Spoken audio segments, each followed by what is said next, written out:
ನಮಸ್ಕಾರ. ಈ ದಿನ ನಾವು ಬಕ್ಸಾರ್ ಕದನದ ಬಗ್ಗೆ ಚರ್ಚೆ ಮಾಡೋಣ. ಭಾರತದಲ್ಲಿ ಬ್ರಿಟಿಷ್ ಅಧಿಪತ್ಯದ ವಿಸ್ತರಣೆಯಲ್ಲಿ ಪ್ಲಾಸಿ ಕದನ ಮತ್ತು ಬಕ್ಸಾರ್ ಕದನ ಅತ್ಯಂತ ಮಹತ್ವಪೂರ್ಣವಾಗಿರ್ತಕ್ಕಂಥ ಎರಡು ಘಟನೆಗಳನ್ನು ನಾವು ನೋಡ್ತಾ ಹೋಗ್ತೀವಿ. ಈ ಹಿಂದಿನ ಕ್ಲಾಸಲ್ಲಿ ನಾವು ಪ್ಲಾಸಿ ಕದನದ ಬಗ್ಗೆ ಚರ್ಚೆ ಮಾಡಿದ್ವಿ. ಪ್ಲಾಸಿ ಕದನ ಬಂಗಾಳದಲ್ಲಿ ಬ್ರಿಟಿಷ್ ಅಧಿಪತ್ಯದ ಸ್ಥಾಪನೆಗೆ ಬುನಾದಿಯನ್ನು ಹಾಕಿದರೆ, ಬಕ್ಸಾರ್ ಕದನ ಇಡೀ ಬಂಗಾಳ, ಬಿಹಾರ ಮತ್ತು ಒರಿಸ್ಸಾದಲ್ಲಿ ಬ್ರಿಟಿಷರು ಪ್ರಶ್ನಾತೀತ ಪ್ರಭುಗಳಾಗಿ ತಮ್ಮ ಪ್ರಭುತ್ವವನ್ನು ಸ್ಥಾಪನೆ ಮಾಡಿರ್ತಕ್ಕಂಥದ್ದು ಈ ಯುದ್ಧದ ಮೂಲಕ ಅಂತೇಳಿ ನಾವು ನೋಡ್ತಾ ಹೋಗ್ತೀವಿ. ಈ ಹಿನ್ನೆಲೆಯಲ್ಲಿ ನಾವು ಬಕ್ಸಾರ್ ಕದನವನ್ನು ನಾವು ಚರ್ಚೆ ಮಾಡ್ತೀವಿ. ಮುಖ್ಯವಾಗಿ ಈ ಬಕ್ಸಾರ್ ಕದನ ನಡೆಯಲಿಕ್ಕೆ ಹಿನ್ನೆಲೆ ನಾವು ನೋಡ್ತಾ ಹೋದರೆ, ಪ್ಲಾಸಿ ಕದನ ನಂತರದಲ್ಲಿ ಬಂಗಾಳದ ನವಾಬನಾಗಿರ್ತಕ್ಕಂಥ ಮೀರ್ ಜಾಫರ್ ಬ್ರಿಟಿಷರ ಎಲ್ಲ ಅಗತ್ಯತೆಗಳನ್ನು ಕೂಡ ಪೂರೈಸಿರ್ತಕ್ಕಂಥದ್ದನ್ನು ನಾವು ನೋಡ್ತೀವಿ. 1757ರಿಂದ 1760 ಮಧ್ಯಾವಧಿಯಲ್ಲಿ ಬ್ರಿಟಿಷರ ಕೈಗೊಂಬೆಯಾಗಿ ಮತ್ತು ರಾಬರ್ಟ್ ಕ್ಲೈವ್ನ ಕೈಗೊಂಬೆಯಾಗಿ ಬ್ರಿಟಿಷರ ಎಲ್ಲ ಅಗತ್ಯತೆಗಳನ್ನು ಪೂರೈಕೆ ಮಾಡೋದ್ರ ಮೂಲಕ ಅವರ ಕೈಗೊಂಬೆಯಾಗಿ ಅವನು ಆಡಳಿತವನ್ನು ನಿರ್ವಹಿಸಿರ್ತಕ್ಕಂಥದ್ದನ್ನು ನಾವು ನೋಡ್ತಾ ಹೋಗ್ತೀವಿ. ರಾಬರ್ಟ್ ಕ್ಲೈವ್ ಸ್ವದೇಶಕ್ಕೆ ಮರಳಿದ ನಂತರದಲ್ಲಿ ನೂತನ ಹಂಗಾಮಿ ಗವರ್ನರ್ ಆಗಿರ್ತಕ್ಕಂಥ ಹಾಲ್ವೆಲ್ ಇವನು ಕೂಡ ಮೀರ್ ಜಾಫರ್ನಿಂದ ಇನ್ನಷ್ಟು ಸವಲತ್ತುಗಳನ್ನು ಪಡೆದುಕೊಳ್ಳಲು ಬೇಡಿಕೆಯನ್ನು ಮುಂದಿಟ್ಟಿರ್ತಕ್ಕಂಥದ್ದನ್ನು ನಾವು ನೋಡ್ತೀವಿ. ಆದರೆ ಮೀರ್ ಜಾಫರ್ ಈ ಬ್ರಿಟಿಷರ ಬೇಡಿಕೆಗಳನ್ನು ಸಂಪೂರ್ಣವಾಗಿ ಈಡೇರಿಸಲಿಕ್ಕೆ ಸಾಧ್ಯವಾಗಲಿಲ್ಲ. ಏಕೆಂದರೆ ಇನ್ನೊಬ್ಬ ಸಮರ್ಥ ಆಡಳಿತಗಾರನಾಗಿರೋದನ್ನೇ, ಆಡಳಿತದಲ್ಲಿ ಆಸಕ್ತಿ ಇರೋದನ್ನೇ ಕೇವಲ ನೆಪಮಾತ್ರಕ್ಕೆ ನವಾಬನಾಗಿ ಬ್ರಿಟಿಷರ ಕೈಗೊಂಬೆಯಾಗಿ ಆಳ್ವಿಕೆ ಮಾಡ್ತಕ್ಕಂಥ ಆರಂಭದಲ್ಲಿ ಅವರ ಎಲ್ಲ ಬೇಡಿಕೆಗಳನ್ನು ಈಡೇರಿಸಿದರೂ ಕೂಡ ಕ್ರಮೇಣವಾಗಿ ಬ್ರಿಟಿಷರ ಬೇಡಿಕೆಗಳು ಮಿತಿ ಮೀರಿದಾಗ ಅವುಗಳನ್ನು ಈಡೇರಿಸಲಿಕ್ಕೆ ಅವನಿಂದ ಸಾಧ್ಯವಾಗಲಿಲ್ಲ ಅಂತೇಳಿ ನಾವು ನೋಡ್ತಾ ಹೋಗ್ತೀವಿ. ಇದು ಪ್ರಮುಖವಾಗಿ ಬ್ರಿಟಿಷರು ಮೀರ್ ಜಾಫರ್ನಿಂದ ಅಧಿಕಾರದಿಂದ ಕೈಬಿಟ್ಟು ಅವನ ಅಳಿಯನಾಗಿರ್ತಕ್ಕಂಥ ಮೀರ್ ಕಾಸಿಂನ ಜೊತೆ ಒಂದು ರಹಸ್ಯ ಒಪ್ಪಂದವನ್ನು ಮಾಡಿಕೊಂಡು ಅವನನ್ನು ನವಾಬನ್ನಾಗಿ ಮಾಡಲು ಮುಂದಾಗಿರ್ತಕ್ಕಂಥದ್ದನ್ನು ನಾವು ನೋಡ್ತಾ ಹೋಗ್ತೀವಿ. ಇದರ ಪರಿಣಾಮ ಮೀರ್ ಜಾಫರ್ನನ್ನು ಒತ್ತಾಯಪೂರ್ವಕವಾಗಿ ಸಿಂಹಾಸನದಿಂದ ಕೆಳಗಿಳಿಸಿ ಮೀರ್ ಕಾಸಿಂನನ್ನು ನೂತನ ನವಾಬನ್ನಾಗಿ ನೇಮಕ ಮಾಡಿರ್ತಕ್ಕಂಥದ್ದನ್ನು ನಾವು ನೋಡ್ತಾ ಹೋಗ್ತೀವಿ. Battle of Buxar, both Battle of Plassey and Battle of Buxar, the most significant events in the history of the British India. Both of these two battles which gave a good opportunity to the British to expand their supremacy over the India. In the very first time, in the 1757 Battle of Plassey, which laid the foundation of the British administration in India. But the Battle of Buxar, it proved the British become unquestionable leaders of the Bengal, Bihar and Orissa. They established their supremacy over these three major provinces, Bengal, Bihar and Orissa. This encouraged the extent of their political sovereignty or the political supremacy in other part of the India. The very first, after the end of the Battle of Plassey, Mir Jafar was the new Nawab of the Bengal. He became a puppet of the British. He fulfilled all the needs of the British from 1757 to 1760. He was not interested in administration. He was not an able administrator. Just he became a puppet in the hands of the British. Just he acting Nawab of the Bengal. But gradually the British increased their demands or increased their privileges. On that purpose they demanded the Nawab to fulfill their needs. especially after Robert Clive back to his country. The Halwell became a temporary governor of Bengal. He increased his demand for the trading privileges in Bengal.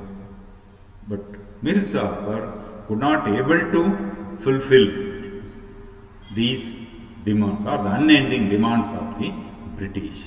As a result, British who concluded a treaty with the Mir Qasim, the son-in-law of the Mir Jafar. They assured Mir Qasim to make or to enthrone the Bengal. Finally, they forced to leave the throne. Mir Jafar was forced to leave the throne because he was not able to fulfill the needs of the British or fulfill the demands of the British. That's why they forcibly vacated the throne of the Mir Jafar. Then they enthroned Mir Qasim as a new Nawab of the Bengal. Mir Qasim 1760ರಲ್ಲಿ ಬಂಗಾಳದ ನವಾಬನಾಗಿ ನೇಮಕಗೊಂಡ ನಂತರದಲ್ಲಿ ಅದಕ್ಕೆ ಪ್ರತಿಯಾಗಿ British East India ಕಂಪನಿಗೆ ಇವನು ಅನೇಕ ಬಹುಮಾನಗಳನ್ನು ಕಾಣಿಕೆಗಳನ್ನು ಸಲ್ಲಿಸಿರ್ತಕ್ಕಂಥದ್ದು ನಾವು ಅಲ್ಲಿ ನೋಡ್ತೇವೆ. Company got rewards from the new nawabs are Mir Qasim who gave rewards and gifts to the company officials. He gave a Jagirs of Burdwan, Midnapur and Chittagaon to company. ಕಂಪನಿಯ ಅಧಿಕಾರಿಗಳಿಗೆ ಬಹುಮಾನಗಳನ್ನು ಕಾಣಿಕೆಗಳನ್ನು ನೀಡುವುದರ ಜೊತೆಗೇ ಬ್ರಿಟಿಷ್ ಈಸ್ಟ್ ಇಂಡಿಯಾ ಕಂಪನಿಗೆ ಬಂಗಾಳದ 3 ಪ್ರಾಂತ್ಯಗಳನ್ನು 3 ಪ್ರದೇಶಗಳನ್ನು ಜಾಗೀರಾಗಿ ನೀಡಿರ್ತಕ್ಕಂಥದ್ದು ನಾವು ನೋಡ್ತಾ ಹೋಗ್ತೀವಿ. ಯಾವುದಂದರೆ ಬರ್ದ್ವಾನ್, ಮಿಡ್ನಾಪುರ ಮತ್ತು ಚಿತ್ತಗಾಂಗ್ ಅಂತ ಏನು ಹೇಳ್ತೀವೋ ಈ 3 ಪ್ರದೇಶಗಳನ್ನು ಬ್ರಿಟಿಷರಿಗೆ ಅವನು ಜಾಗೀರಾಗಿ ನೀಡಿರ್ತಕ್ಕಂಥದ್ದು ನಾವು ಇಲ್ಲಿ ನೋಡ್ತಾ ಹೋಗ್ತೀವಿ. He took active part of administration to prove himself as a capable ruler. ತನ್ನನ್ನು ನವಾಬನನ್ನಾಗಿ ಮಾಡಿದ್ದಕ್ಕೆ ಅವರಿಗೆ ಪ್ರತಿಯಾಗಿ ಕಾಣಿಕೆಗಳನ್ನು ಸಲ್ಲಿಸಿ ತಾನು ಸ್ವತಂತ್ರವಾಗಿ ಆಳ್ವಿಕೆ ಮಾಡಬೇಕು, ತನ್ನ ಆಡಳಿತ ಸಾಮರ್ಥ್ಯವನ್ನು ಪ್ರೂವ್ ಮಾಡಬೇಕನ್ನೋ ಒಂದು ಮಹತ್ವಾಕಾಂಕ್ಷೆಯಿಂದ ಇವನು ಸ್ವತಂತ್ರವಾಗಿ ಆಳ್ವಿಕೆ ಮಾಡಲಿಕ್ಕೆ ಮುಂದಾಗಿರ್ತಕ್ಕಂಥದ್ದು ನಾವು ಆಕ್ಟಿವ್ ಪಾರ್ಟ್ ಆಫ್ ಅಡ್ಮಿನಿಸ್ಟ್ರೇಷನ್, ಆಡಳಿತದಲ್ಲಿ ವಿಶೇಷ ಆಸಕ್ತಿಯನ್ನು ವಹಿಸಿ ತನ್ನ ಸಾಮರ್ಥ್ಯವನ್ನು ದೃಢಪಡಿಸಲು ಕಾರ್ಯಪ್ರವೃತ್ತನಾಗಿರ್ತಕ್ಕಂಥದ್ದು ನಾವು ಮುಖ್ಯವಾಗಿ ಗುರುತಿಸ್ತಾ ಹೋಗ್ತೀವಿ. He tried to improve the economy of Bengal and control the rebel of Jagirs and reduction of expenditure or to reduce the expenditure of the administration. These are the certain measures, active measures which was taken by the new Nawab of the Bengal called Mir Qasim. He did not act as a puppet in the hands of the English. ಅತ್ಯಂತ ಕ್ರಿಯಾಶೀಲನಾಗಿರ್ತಕ್ಕಂಥ ಸ್ವತಂತ್ರವಾಗಿ ಆಳ್ವಿಕೆ ಮಾಡತಕ್ಕಂಥ ಮನಸ್ಥಿತಿಯನ್ನು ಹೊಂದಿರತಕ್ಕಂಥ ಮೀರ್ ಕಾಸಿಂ ಯಾವುದೇ ಕಾರಣಕ್ಕೂ ಕೂಡ ಬ್ರಿಟಿಷರ ಕೈಗೊಂಬೆಯಾಗಿ ಆಳ್ವಿಕೆ ಮಾಡಲು ಬಯಸಲಿಲ್ಲ. ತನ್ನನ್ನು ಸಿಂಹಾಸನಕ್ಕೆ ತಂದದ್ದು ಪ್ರತಿಯಾಗಿ ಅವರಿಗೆ ಕೊಡುಗೆಗಳನ್ನು ಸಲ್ಲಿಸಿ ಜಾಗೀರನ್ನು ನೀಡಿ ಉಳಿದ ಭಾಗದಲ್ಲಿ ಸ್ವತಂತ್ರವಾಗಿ ಆಳ್ವಿಕೆ ಮಾಡೋದ್ರ ಮೂಲಕ ಅನೇಕ ಸುಧಾರಣಾ ಕ್ರಮಗಳನ್ನು ಜಾರಿಗೊಳಿಸಿ ಬಂಗಾಳದಲ್ಲಿ ಉತ್ತಮ ಆಡಳಿತವನ್ನು ರೂಪಿಸಲಿಕ್ಕೆ ಅವನು ಪ್ರಯತ್ನಿಸಿರ್ತಕ್ಕಂಥದ್ದು ನಾವು ನೋಡ್ತಾ ಹೋಗ್ತೀವಿ. ಇದೇ ವೇಳೆ ಬ್ರಿಟಿಷರನ್ನು ನಿಯಂತ್ರಿಸುವ ಸಲುವಾಗಿ ಮತ್ತು ತನ್ನ ಆಡಳಿತವನ್ನು ಭದ್ರಪಡಿಸಿಕೊಳ್ಳುವ ಸಲುವಾಗಿ he shifted his capital from Murshidabad to Monghyr. ಬ್ರಿಟಿಷರ ನಿಯಂತ್ರಣದಿಂದ ಮುಕ್ತನಾಗಿ ಸ್ವತಂತ್ರವಾಗಿ ಆಳ್ವಿಕೆ ಮಾಡುವ ಸಲುವಾಗಿ ಮುರ್ಷಿದಾಬಾದ್ನಿಂದ ದೂರದ ಮಂಗೀರ್ಗೆ ತನ್ನ ರಾಜಧಾನಿಯನ್ನು ವರ್ಗಾಯಿಸಿರ್ತಕ್ಕಂಥದ್ದನ್ನು ನಾವು ನೋಡ್ತಾ ಹೋಗ್ತೀವಿ. And introduced free trade for all. ಬ್ರಿಟಿಷರನ್ನ ಮಟ್ಟ ಹಾಕುವ ಸಲುವಾಗಿ ಭಾರತೀಯ ವ್ಯಾಪಾರಿಗಳಿಗೂ ಕೂಡ ಅವನು ಮುಕ್ತವಾಗಿ ವ್ಯಾಪಾರ ಮಾಡಲಿಕ್ಕೆ ಅವಕಾಶ ನೀಡಿದ್ದಾನೆ. ಈ treated equally in the trade of Bengal. ಬಂಗಾಳದಲ್ಲಿ ವ್ಯಾಪಾರ ಮಾಡಲಿಕ್ಕೆ ಭಾರತೀಯರು ಮತ್ತು ಯುರೋಪಿಯನ್ರಿಗೆ ಯಾವುದೇ ರೀತಿಯ ತಾರತಮ್ಯ ಮಾಡದೇ ಸಮಾನ ಅವಕಾಶಗಳು, ಈಕ್ವಲ್ ಆಪರ್ಚುನಿಟಿ, ಸಮಾನ ಅವಕಾಶಗಳನ್ನು ಕಲ್ಪಿಸಿರ್ತಕ್ಕಂಥದ್ದು ನಾವು ನೋಡ್ತಾ ಹೋಗ್ತೀವಿ. Due to avoid the misuse of dastaks from the British officials. ಯಾಕೆ ಮುಕ್ತ ವ್ಯಾಪಾರಕ್ಕೆ ಅವಕಾಶ ಮಾಡಿಕೊಡ್ತಾನೆ ಅಂದರೆ ಈ ದಸ್ತಕ್ಗಳ ದುರುಪಯೋಗವನ್ನು ತಡೆಗಟ್ಟುವ ಸಲುವಾಗಿ ಅವನು ಅಂದರೆ ಉಚಿತ ವ್ಯಾಪಾರಿ ಪರವಾನಗಿ ಪತ್ರಗಳ ದುರುಪಯೋಗವನ್ನು ತಡೆಗಟ್ಟುವ ಸಲುವಾಗಿಯೂ ಈ ಮುಕ್ತ ವ್ಯಾಪಾರಕ್ಕೆ ಅವಕಾಶವನ್ನು ನೀಡಿರ್ತಕ್ಕಂಥದ್ದು ನೋಡಿ. This resulted outbreak of the battle of Buxar. ಇದು ಮುಖ್ಯವಾಗಿ ಬಕ್ಸಾರ್ ಕದನ ಸ್ಫೋಟಗೊಳ್ಳಕ್ಕೆ ನಾಂದಿಯಾಗಿರ್ತಕ್ಕಂಥದ್ದು ನೋಡಿ. Next we shall discuss about the causes for the war are the battle of Buxar. ಹಾಗಾದರೆ ಬಕ್ಸಾರ್ ಕದನಕ್ಕೆ ಕಾರಣಗಳೇನು ಅಂತ ನಾವು ನೋಡ್ತಾ ಹೋದರೆ, ದ ಕ್ವಶನ್ ಆಫ್ ಸುಪ್ರಮಸಿ ಇನ್ ಬೆಂಗಾಲ್, ಬಂಗಾಳದ ಮೇಲಿನ ಪ್ರಭುತ್ವದ ಪ್ರಶ್ನೆ ಒಂದು ಪ್ರಮುಖ ಕಾರಣವಾಗಿರ್ತಕ್ಕಂಥ ನೋಡ್ತಾ ಹೋಗ್ತೀವಿ. Both British and Mir Qasim became most ambitious. Both of these two were wanted to establish their political supremacy over the Bengal. But Mir Qasim was granted only trade concessions to the company. He did not give any political privileges for the British in Bengal. But the British, they wanted to privileges, both trading privileges as well as the political authority in Bengal. This made a dispute or a crisis between company and the Nawab of Bengal or Mir Qasim. ಈ ಬಂಗಾಳದ ಮೇಲಿನ ಪ್ರಭುತ್ವಕ್ಕಾಗಿ ಬ್ರಿಟಿಷರು ಮತ್ತು ಮೀರ್ ಕಾಸಿಂನ ನಡುವೆ ಭಿನ್ನಾಭಿಪ್ರಾಯವಿರ್ತಕ್ಕಂಥದ್ದು ನಾವು ನೋಡ್ತಾ ಹೋಗ್ತೀವಿ. ಇಬ್ಬರೂ ಕೂಡ ಬಂಗಾಳದ ಮೇಲೆ ಆಧಿಪತ್ಯವನ್ನು ಸ್ಥಾಪಿಸುವ ಮಹತ್ವಾಕಾಂಕ್ಷೆಯನ್ನು ಹೊಂದಿದ್ರು. ಬಂಗಾಳದ ನವಾಬನಾಗಿರ್ತಕ್ಕಂಥ ಮೀರ್ ಕಾಸಿಂ ಯಾವುದೇ ಕಾರಣಕ್ಕೂ ತನ್ನ ರಾಜಕೀಯ ಅಧಿಕಾರವನ್ನು ಬ್ರಿಟಿಷರಿಗೆ ಬಿಟ್ಟುಕೊಡಲು ಅವನು ಬಯಸಲಿಲ್ಲ. ಕೇವಲ ವ್ಯಾಪಾರಿ ಸವಲತ್ತುಗಳನ್ನು ಅಥವಾ ವ್ಯಾಪಾರದ ಅವಕಾಶಗಳನ್ನು ಮಾತ್ರ, ಅವನ ವಿನಾಯಿತಿಗಳನ್ನು ಮಾತ್ರ ಅವರಿಗೆ ನೀಡಲಿಕ್ಕೆ ಬಯಸ್ತಾನೆ ಹೊರತು ರಾಜಕೀಯ ಅಧಿಕಾರವನ್ನಲ್ಲ. ಇದು ಸಹಜವಾಗಿ ಇವರೀರುವರ ನಡುವಿನ ಭಿನ್ನಾಭಿಪ್ರಾಯಕ್ಕೆ ಅಥವಾ ಸಂಘರ್ಷಕ್ಕೆ ಅಥವಾ ವೈಮನಸ್ಸಿಗೆ ಕಾರಣವಾಗಿರ್ತಕ್ಕಂಥದ್ದು ನಾವಲ್ಲಿ ನೋಡ್ತಾ ಹೋಗ್ತೀವಿ. ಆಮೇಲೆ ಎರಡನೇದು ಪ್ರಮುಖವಾಗಿ the issue of trading rights, ವ್ಯಾಪಾರಿ ಸ್ವಾಮ್ಯಗಳು ಅಥವಾ ವ್ಯಾಪಾರಿ ಸವಲತ್ತುಗಳು ಸಮಸ್ಯೆ ಉದ್ಭವ ವಿವಾದ ಉದ್ಭವ ಆಗಿರ್ತಕ್ಕಂಥದ್ದು ನಾವು ನೋಡ್ತಾ ಹೋಗ್ತೀವಿ. ಈ ಹಿಂದೆ ಬಂಗಾಳದಲ್ಲಿ ಮುಕ್ತವಾಗಿ ವ್ಯಾಪಾರ ಮಾಡಲಿಕ್ಕೆ ಮೊಘಲ್ ಚಕ್ರವರ್ತಿಯಾಗಿರ್ತಕ್ಕಂಥ ಫರೋಕ್ಷಿಯಾರ್ ಉಚಿತ ಪರವಾನಗಿ ಪತ್ರಗಳನ್ನು ನೀಡಿರ್ತಕ್ಕಂಥ ನಾವು licence for free trade. This type of the privileges are known as a ದಸ್ತಕ್ಸ್.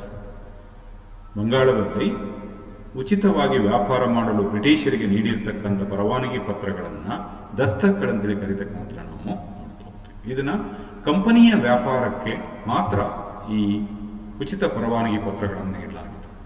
Company rights were misused by the officials. ಏನು ಫರೋಕ್ಷಿಯಾರ್ ಕಂಪನಿಗೆ ನೀಡಿದ ಈ ಸವಲತ್ತುಗಳನ್ನು, ಈ ಅವಕಾಶವನ್ನು ಕಂಪನಿಯ ಅಧಿಕಾರಿಗಳು ದುರುಪಯೋಗ ಮಾಡಿಕೊಳ್ಳುವುದರ ಮೂಲಕ ಕೇವಲ ಕಂಪನಿಯ ವ್ಯಾಪಾರವನ್ನು ಮಾತ್ರ ಮಾಡದೇ ತಮ್ಮ ಖಾಸಗಿ ವ್ಯವಹಾರದಲ್ಲೂ ಕೂಡ ಈ ದಸ್ತಕ್ಗಳನ್ನು ದುರುಪಯೋಗ ಮಾಡಿಕೊಂಡು ಸರ್ಕಾರಕ್ಕೆ ತೆರಿಗೆ ಪಾವತಿಸದೆ ವ್ಯಾಪಾರವನ್ನು ಆರಂಭಿಸಿರ್ತಕ್ಕಂಥ ನಾವು ನೋಡ್ತಾ ಹೋಗ್ತೀವಿ. ಜೊತೆಗೆ ದೇಶೀಯ ವರ್ತಕರಿಗೂ ಕೂಡ ಇವುಗಳನ್ನು ಹಣಕ್ಕಾಗಿ ಮಾರಾಟ ಮಾಡಿ ಸರ್ಕಾರಕ್ಕೆ ಬರ್ತಕ್ಕಂಥ ಆದಾಯಕ್ಕೆ ಧಕ್ಕೆಯನ್ನು ಉಂಟು ಮಾಡಿರ್ತಕ್ಕಂಥ ನಾವಲ್ಲಿ ನೋಡ್ತಾ ಹೋಗ್ತೀವಿ. As A result, Mir Qasim decided to abolish the trade tax for all. He abolished the trade tax for all.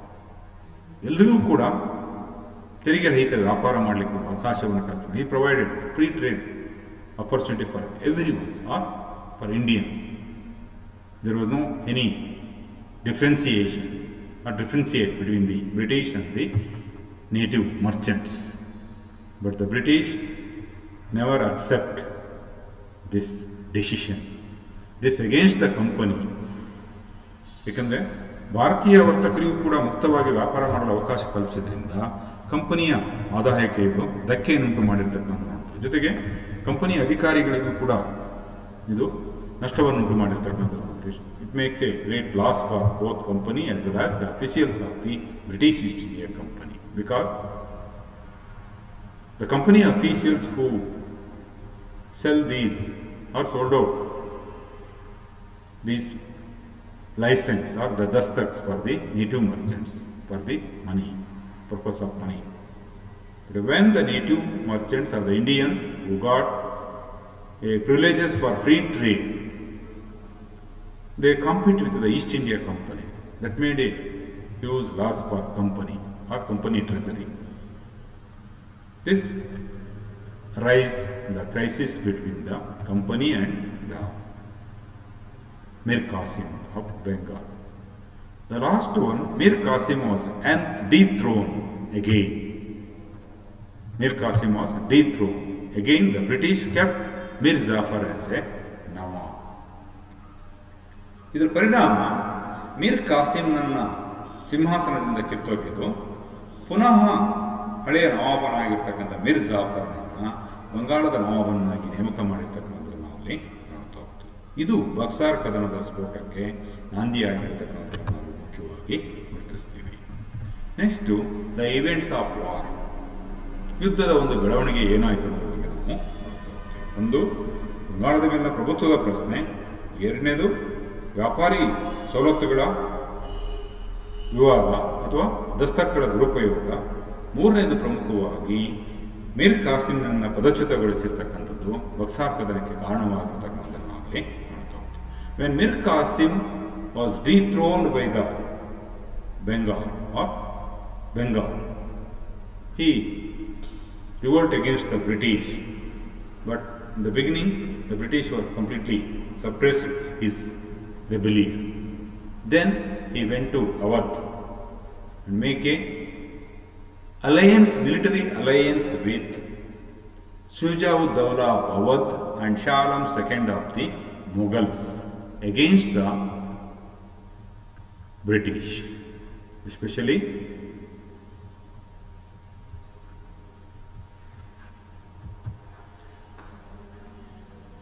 ಬ್ರಿಟಿಷರ ವಿರುದ್ಧ ಹೋರಾಡಲಿಕ್ಕಾಗಿ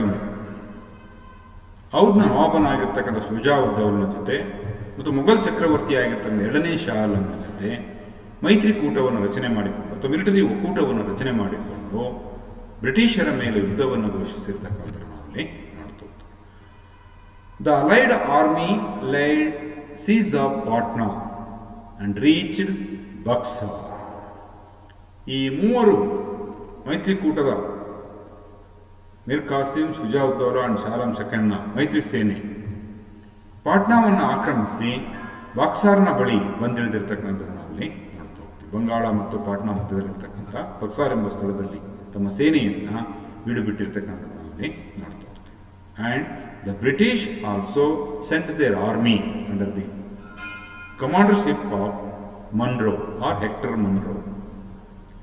ಯಾವಾಗ ಪದಚ್ಯುತ ನವಾಬನಾಗಿರ್ತಕ್ಕಂಥ ಮೀರ್ ಕಾಸಿಂ ಔದ್ನ ನವಾಬ ಮತ್ತು ಮುಘಲ್ ಚಕ್ರವರ್ತಿಯ ಸೈನಿಕ ನೆರವಿನೊಂದಿಗೆ ಬ್ರಿಟಿಷರ ಮೇಲೆ ಯುದ್ಧ ಘೋಷಿಸಿ ಬಾಕ್ಸಾರ್ನ ಬಳಿ ಬಂದಿಳಿದನೋ, ಇದಕ್ಕೆ ಪ್ರತಿಯಾಗಿ ಬ್ರಿಟಿಷರು ಕೂಡ ಹೆಕ್ಟರ್ ಮನ್ರೋನ ನಾಯಕತ್ವದಲ್ಲಿ ಸೇನೆಯನ್ನು ರವಾನಿಸಿರ್ತಕ್ಕಂಥದ್ದು ನಾವು ನೋಡ್ತಾ ಹೋಗ್ತೀವಿ. ಎರಡೂ ಸೇನೆಗಳು ಕೂಡ ಬಕ್ಸಾರ್ ಬಳಿ ಒಂದು ಸಂಧಿಸಿ ಇತಿಹಾಸ ಪ್ರಸಿದ್ಧವಾಗಿರ್ತಕ್ಕಂಥ ಬಕ್ಸಾರ್ನಲ್ಲಿ ಅಕ್ಟೋಬರ್ 22, 1764ರಂದು ನಿರ್ಣಾಯಕ ಕದನ ಇವರೀರ್ವರ ನಡುವೆ ಸಂಭವಿಸಿರ್ತಕ್ಕಂಥದ್ದು ಬ್ರಿಟಿಷರು ಮತ್ತು ಮೀರ್ ಕಾಸಿಂನ ಒಕ್ಕೂಟ ಸೇನೆಯ ನಡುವೆ ಅಕ್ಟೋಬರ್ 22, 1764ರಂದು ಒಂದು ನಿರ್ಣಾಯಕವಾಗಿರ್ತಕ್ಕಂಥ ಕದನ ನಡೆದಿರ್ತಕ್ಕಂಥದ್ದು ನಾವು ನೋಡ್ತೀವಿ. In this decisive battle the British were badly defeated the giant forces of Mir Qasim, Shah Alam II, Mir Qasim. ಈ ಮಿರ್ ಕಾಸಿಂನ ಒಕ್ಕೂಟ ಸೇನೆಯನ್ನು ಅತ್ಯಂತ ಅಮಾನವೀಯವಾಗಿ ಸೋಲಿಸಿರ್ತಕ್ಕಂಥದ್ರಲ್ಲಿ ನೋಡ್ತಾ ಹೋಗ್ತೀವಿ. In the mean while Shah Alam II joined hands with British. ಯಾವಾಗ ಈ ಯುದ್ಧದಲ್ಲಿ ಹೀನಾಯವಾಗಿ ಮಿರ್ ಕಾಸಿಂನ ಒಕ್ಕೂಟ ಸೇನೆ ಪತನಗೊಳ್ಳುತ್ತೋ, ಈ ಸಂದರ್ಭದಲ್ಲಿ ತನ್ನ ನಿಷ್ಠೆಯನ್ನು ಬದಲಾಯಿಸಿರ್ತಕ್ಕಂಥ ಮೊಘಲ್ ಚಕ್ರವರ್ತಿ ಎರಡನೇ ಶಾ ಆಲಂ ಬ್ರಿಟಿಷರೊಂದಿಗೆ ಕೈ ಜೋಡಿಸಿರ್ತಕ್ಕಂಥದ್ದು ನಾವು ನೋಡ್ತೀವಿ. He never fought against the British with full-hearted. When the allied army of Mir Qasim was badly defeated by the British, immediately Shah Alam II shifted he joined his hands with the British force. And Shuja'ud-Dawla fled to Rohilkhand. When their army or the allied army was defeated, he fled to Rohilkhand. Even Shuja'ud-Dawla also did not ready to continue the war against the British. When Shujā-ud-Dawla and Shah Alam II left the battlefield, even the Mir Qasim also completely defeated and ran away from the battlefield for the rescue of his life. ತನ್ನ ಜೀವವನ್ನು ಉಳಿಸಿಕೊಳ್ಳುವ ಸಲುವಾಗಿ ಅವನು ಕೂಡ ಏನು ಮಾಡ್ತಾನೆ ಅಂದರೆ ಯುದ್ಧ ರಂಗದಿಂದ ಓಡಿ ಹೋಗಿರ್ತಕ್ಕಂಥದ್ದು ನಾವಿಲ್ಲಿ ಅಥವಾ ಪಲಾಯನಗೈದಿರ್ತಕ್ಕಂಥದ್ದು ನಾವು ನೋಡ್ತಾ ಹೋಗ್ತೀವಿ. This resulted British become A great or who had a great victory, or they got a great victory in this decisive battle. After this great victory, British established their control over Banaras and Allahabad. Bangala, Bihar, ಒರಿಸ್ಸಾದ ಮೇಲೆ ಅಧಿಪತ್ಯವನ್ನು ಸ್ಥಾಪಿಸಿರ್ತಕ್ಕಂಥ ಬ್ರಿಟಿಷರು ಅದರ ಜೊತೆಗೆ ಔದ್ನ ನವಾಬನ ಅಧೀನದಲ್ಲಿದ್ದಂಥ ಬನಾರಸ್ ಮತ್ತು ಅಲಹಾಬಾದ್ನ ಮೇಲೂ ಕೂಡ ಅವರು ನಿಯಂತ್ರಣವನ್ನು ಸಾಧಿಸಿರ್ತಕ್ಕಂಥ ನಾವಲ್ಲಿ ಮುಖ್ಯವಾಗಿ ಗುರುತಿಸ್ತಾ ಹೋಗ್ತೀವಿ. These are the brief informations about the events of the war. ವಿಶೇಷವಾಗಿ ಮೀರ್ ಕಾಸಿಂ, ಶುಜಾ-ಉದ್-ದೌಲ ಮತ್ತು ಶಾ ಆಲಂ II ಒಕ್ಕೂಟ ಸೇನೆಯನ್ನು ರಚನೆ ಮಾಡಿಕೊಂಡು ಬ್ರಿಟಿಷರ ಮೇಲೆ ಯುದ್ಧವನ್ನು ಘೋಷಿಸಿದ. ಪಾಟ್ನಾವನ್ನು ಆಕ್ರಮಿಸಿಕೊಂಡು ಬಾಕ್ಸಾರ್ ಬಳಿ ಬಂದು ಸೇನೆ ಬೀಡುಬಿಟ್ಟಾಗ ಬ್ರಿಟಿಷರು ಕೂಡ ಡಾಕ್ಟರ್ ಮನ್ರೋನ ನಾಯಕತ್ವದಲ್ಲಿ ಪ್ರತಿದಾಳಿಯನ್ನು ಮಾಡಿ ಅಕ್ಟೋಬರ್ 22, 1764 ನಡೆದಿರ್ತಕ್ಕಂಥ ನಿರ್ಣಾಯಕ ಕದನದಲ್ಲಿ, ಬಕ್ಸಾರ್ ಬಳಿ ನಡೆದಿರ್ತಕ್ಕಂಥ ನಿರ್ಣಾಯಕ ಕದನದಲ್ಲಿ ಮೀರ್ ಕಾಸಿಂನ ಒಕ್ಕೂಟ ಸೇನೆಯನ್ನು ಹೀನಾಯವಾಗಿ ಸೋಲಿಸಿರ್ತಕ್ಕಂಥದ್ದು ನಾವು ನೋಡ್ತಾ ಹೋಗ್ತೀವಿ. ಯಾವಾಗ ಮೀರ್ ಕಾಸಿಂನ ಒಕ್ಕೂಟ ಸೇನೆ ಸೋಲನ್ನುಂಟೋ ಶಾ ಆಲಂ ಬ್ರಿಟಿಷರೊಂದಿಗೆ ಕೈ ಜೋಡಿಸಿದರೆ ಶುಜಾ-ಉದ್-ದೌಲ ರೋಹಿಲ್ಖಂಡಕ್ಕೆ ಓಡಿ ಹೋಗಿರ್ತಕ್ಕಂಥದ್ದು ನೋಡ್ತಾ ಹೋಗ್ತೀವಿ. ಮುಂದೆ ಮೀರ್ ಕಾಸಿಂ ಕೂಡ ಯುದ್ಧವನ್ನು ಮುಂದುವರಿಸಲಾರದೇ ಸೋತು ತನ್ನ ಜೀವವನ್ನು ಉಳಿಸಿಕೊಳ್ಳುವ ಸಲುವಾಗಿ ಯುದ್ಧರಂಗದಿಂದ ಅಥವಾ ಬಕ್ಸಾರ್ ಕದನದಿಂದ ಪಲಾಯನಗೈದಿರ್ತಕ್ಕಂಥದ್ದನ್ನು ನಾವು ನೋಡ್ತೀವಿ. ಆ ನಂತರದಲ್ಲಿ ಬ್ರಿಟಿಷರು ಈ ದಿಗ್ವಿಜಯದ ನಂತರ ಔದ್ನ ನವಾಬನ ಅಧೀನದಲ್ಲಿದ್ದಂಥ ಬನಾರಸ್ ಮತ್ತು ಅಲಹಾಬಾದ್ಗಳ ಮೇಲೆ ಕೂಡ ನಿಯಂತ್ರಣವನ್ನು ಸಾಧಿಸಿರ್ತಕ್ಕಂಥದ್ದನ್ನು ನಾವಲ್ಲಿ ಗುರುತಿಸ್ತೀವಿ. ದಿಗ್ವಿಜಯಿಗಳಾಗಿರ್ತಕ್ಕಂಥ ಬ್ರಿಟಿಷರು ಎರಡನೇ ಶಾ ಆಲಂ ಮತ್ತು ಶುಜಾ-ಉದ್-ದೌಲನೊಂದಿಗೆ 1765ರಲ್ಲಿ ಅಲಹಾಬಾದ್ ಒಪ್ಪಂದವನ್ನು ಮಾಡಿಕೊಂಡಿರ್ತಕ್ಕಂಥದ್ದನ್ನು ನಾವು ನೋಡ್ತಾ ಹೋಗ್ತೀವಿ. ಈ 1765ರ ಅಲಹಾಬಾದ್ ಒಪ್ಪಂದದ ಅನ್ವಯ Shuja ud Daula would ready to pay 50 lakh rupees as war indemnity to fulfillment of the war expenditures of the company. ಕಂಪನಿಯ ಯುದ್ಧ ವೆಚ್ಚವನ್ನು ಭರಿಸಿಕೊಡುವ ಸಲುವಾಗಿ ಶುಜಾ-ಉದ್-ದೌಲ 50 ಲಕ್ಷ ರೂಪಾಯಿ ಯುದ್ಧ ಪರಿಹಾರವನ್ನು ನೀಡಲು ಒಪ್ಪಿಕೊಂಡಿರ್ತಕ್ಕಂಥದ್ದನ್ನು ನಾವು ನೋಡ್ತಾ ಹೋಗ್ತೀವಿ. The territory of Allahabad reserved for the residence of Shah Alam II. ಇದರ ಜೊತೆಗೆ ಶುಜಾ-ಉದ್-ದೌಲ ಅಲಹಾಬಾದ್ ಮತ್ತು ಸುತ್ತಮುತ್ತಲ ಪ್ರದೇಶಗಳನ್ನು ಎರಡನೇ ಶಾ ಆಲಂನಿಗೆ ನೀಡಿ ಅಲಹಾಬಾದ್ ಕೋಟೆಯನ್ನು ಶಾ ಆಲಂನಿಗೆ ನೆಲೆಸಲಿಕ್ಕೆ ಅಥವಾ ಅವನ ವಾಸಕ್ಕೆ ಬಿಟ್ಟುಕೊಟ್ಟಿರ್ತಕ್ಕಂಥದ್ದನ್ನು ನಾವಲ್ಲಿ ನೋಡ್ತಾ ಹೋಗ್ತೀವಿ. This is the second agreement of the Allahabad. The third one, Awadh was made it as a buffer state of the British in India. ಏಕೆಂದರೆ ಈ ರೋಹಿಲ್ಲರು ಮತ್ತು ಮರಾಠರ ದಾಳಿಯ ಭೀತಿ ಬ್ರಿಟಿಷರಿಗೆ ಇದ್ದಿದ್ದರಿಂದ, ಬಂಗಾಳದ ಮೇಲೆ ದಾಳಿ ಮಾಡುವ ಭೀತಿ ಇದ್ದಿದ್ದರಿಂದ ಬ್ರಿಟಿಷರು ಈ ಅವಧ್ ಪ್ರಾಂತ್ಯವನ್ನು ತಮ್ಮ ನೇರ ಆಳ್ವಿಕೆಗೆ ಒಳಪಡಿಸ್ತೇನೆ ಒಂದು ರಕ್ಷಣಾ ತಡೆಗೋಡೆಯನ್ನಾಗಿ ಮಾಡಿಕೊಂಡಿರ್ತಕ್ಕಂಥ ಬಫರ್ ಸ್ಟೇಟ್ಸ್ ಅಂತ ಹೇಳ್ತಾರೆ. ಬಫರ್ ಸ್ಟೇಟ್ ಅಂದರೆ ತಡೆಗೋಡೆಯನ್ನಾಗಿ ಮಾಡಿಕೊಂಡು ಒಂದು ವೇಳೆ ಮರಾಠರು ಅಥವಾ ರೋಹಿಲ್ಲರು ದಾಳಿ ಮಾಡಿದರೆ ಅದು ಔದ್ನ ಮೇಲೆ ಮೊದಲು ದಾಳಿ ಆಗುವಂತೆ ನೋಡಿಕೊಳ್ಳುವ ಸಲುವಾಗಿ ಇದನ್ನು ಒಂದು ತಡೆ ರಾಜ್ಯವನ್ನಾಗಿ ಅದು ತಡೆಗೋಡೆಯನ್ನಾಗಿ ಮಾಡಿಕೊಂಡಿರ್ತಕ್ಕಂಥದ್ದು ನಾವಲ್ಲಿ and kept their army at Allahabad for the safety of the Shah Alam II.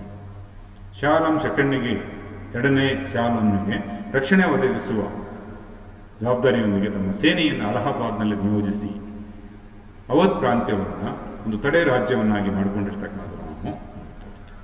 And British got diwani rights in Bengal province. ಇದ್ರ ಜೊತೆಗೆ ಮೊಘಲ್ ಚಕ್ರವರ್ತಿ ಎರಡನೇ ಶಾ ಆಲಂನಿಂದ ಬಂಗಾಳ, ಬಿಹಾರ್ ಮತ್ತು ಒರಿಸ್ಸಾದಲ್ಲಿ ಕಂದಾಯ ವಸೂಲಿ ಮಾಡಲು ದಿವಾನಿ ಹಕ್ಕನ್ನು ಪಡೆದುಕೊಂಡಿರ್ತಕ್ಕಂಥದ್ದು ನಾವಲ್ಲಿ. These are the important points about the treaty of Allahabad ಅಂತೇಳಿ ನಾವು ಹೇಳ್ತೀವಿ. ಶುಜಾ-ಉದ್-ದೌಲ ಮತ್ತು ಎರಡನೇ ಶಾ ಆಲಂನೊಂದಿಗೆ ಒಪ್ಪಂದ ಮಾಡಿಕೊಂಡಿರ್ತಕ್ಕಂಥ ಬ್ರಿಟಿಷರು ಈ ಬಂಗಾಳ, ಬಿಹಾರ್ ಮತ್ತು ಒರಿಸ್ಸಾದಲ್ಲಿ ಕಂದಾಯ ವಸೂಲಿ ಮಾಡ್ತಕ್ಕಂಥ ದಿವಾನಿ ಹಕ್ಕನ್ನು ಪಡ್ಕೊಂಡಿರ್ತಕ್ಕಂಥ ಒಂದು ವಿಶೇಷ ನಾವು ನೋಡ್ತಾ ಹೋಗ್ತೀವಿ. Next we shall discuss about the result of the battle of Buxar. ಹಾಗಾದರೆ ಬಕ್ಸಾರ್ ಕದನದ ಪರಿಣಾಮಗಳೇನು? ಬಕ್ಸಾರ್ ಕದನ ಅತ್ಯಂತ ಮಹತ್ವಪೂರ್ಣವಾಗಿರ್ತಕ್ಕಂಥದ್ದು. ಈಗ ಪ್ಲಾಸಿ ಕದನ ರಾಬರ್ಟ್ ಕ್ಲೈವನ ಕುತಂತ್ರದಿಂದ, ಒಳಸಂಚಿನಿಂದ ಗೆಲುವನ್ನು ಸಾಧಿಸಿದ್ರೆ, ಬಕ್ಸಾರ್ ಕದನದಲ್ಲಿ ನಿಜವಾಗಿಯೂ ಕೂಡ ಬ್ರಿಟಿಷ್ ಸೇನೆಯ ಸಾಮರ್ಥ್ಯ ದೃಢವಾಗಿರ್ತದೆ. ಯಾಕಂದರೆ ಭಾರತದ 3 ರಾಜರುಗಳ ಒಕ್ಕೂಟ ಸೇನೆಯನ್ನು ಸರ್ವಪತನಗೊಳಿಸುವುದರ ಮೂಲಕ ಭಾರತದಲ್ಲಿ ಬಂಗಾಳ, ಬಿಹಾರ್ ಮತ್ತು ಒರಿಸ್ಸಾದ ಮೇಲೆ ಅವರು ತಮ್ಮ ಪ್ರಭುತ್ವವನ್ನು ಸ್ಥಾಪಿಸಲಿಕ್ಕೆ ಅವಕಾಶ ಮಾಡಿಕೊಟ್ಟಿರ್ತಾರೆ. ಹಾಗಾಗಿ ಇದು ಅತ್ಯಂತ ಮಹತ್ವಪೂರ್ಣವಾಗಿರ್ತಕ್ಕಂಥ ಒಂದು ಯುದ್ಧ ಅಂತೇಳಿ ನಾವು ಹೇಳ್ತಾ ಹೋಗ್ತೀವಿ. Battle of Buxar is one of the most significant event because during the period of the Battle of Plassey,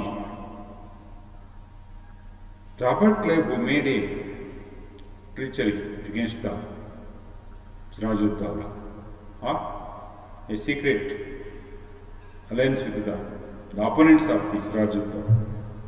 As a result, they won the victory against Siraj-ud-Dawla.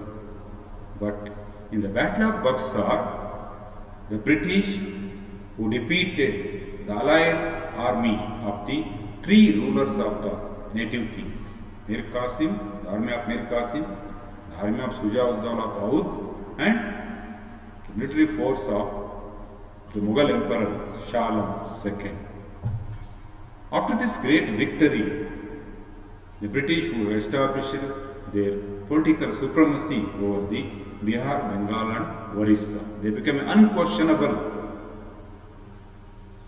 rulers of the Bengal. This gave an opportunity to British to extend their power throughout India. ಇದು ಮುಂದೆ ಬ್ರಿಟಿಷರಿಗೆ ಇಡೀ ಭಾರತದಾದ್ಯಂತ ತಮ್ಮ ಆಧಿಪತ್ಯವನ್ನು ವಿಸ್ತರಿಸಲಿಕ್ಕೆ ಅವಕಾಶವನ್ನು ಮಾಡಿಕೊಟ್ಟಿರ್ತಕ್ಕಂಥದ್ದನ್ನು ನಾವು ನೋಡ್ತಾ ಹೋಗ್ತೀವಿ. Then Robert Clive appointed as a governor of Bengal. ಈ ಬಕ್ಸಾರ್ ಕದನದ ನಂತರದಲ್ಲಿ ಪುನಃ ರಾಬರ್ಟ್ ಕ್ಲೈವ್ನನ್ನು ಬಂಗಾಳದ ಗವರ್ನರ್ನಾಗಿ ನೇಮಕ ಮಾಡಿರ್ತಕ್ಕಂಥದ್ದು ನಾವಲ್ಲಿ ನೋಡ್ತಾ ಹೋಗ್ತೀವಿ. Robert Clive established dual government in Bengal. ಬಂಗಾಳದ ಗವರ್ನರ್ ಆಗಿರ್ತಕ್ಕಂಥ ರಾಬರ್ಟ್ ಕ್ಲೈವ್ ಬಂಗಾಳದಲ್ಲಿ ಸರ್ಕಾರ ಪದ್ಧತಿಯನ್ನು ಜಾರಿಗೊಳಿಸಿ ಬಂಗಾಳದ ಮೇಲೆ ತನ್ನ ಆಧಿಪತ್ಯವನ್ನು ಸ್ಥಾಪಿಸಿ ಮುಂದೆ ಇಡೀ ದೇಶದೆಲ್ಲೆಡೆ ವಿಸ್ತರಿಸಲಿಕ್ಕೆ ಇದು ಅವಕಾಶವಾಗಿರ್ತಕ್ಕಂಥ ಮುಖ್ಯವಾಗಿ ನೋಡ್ತಾ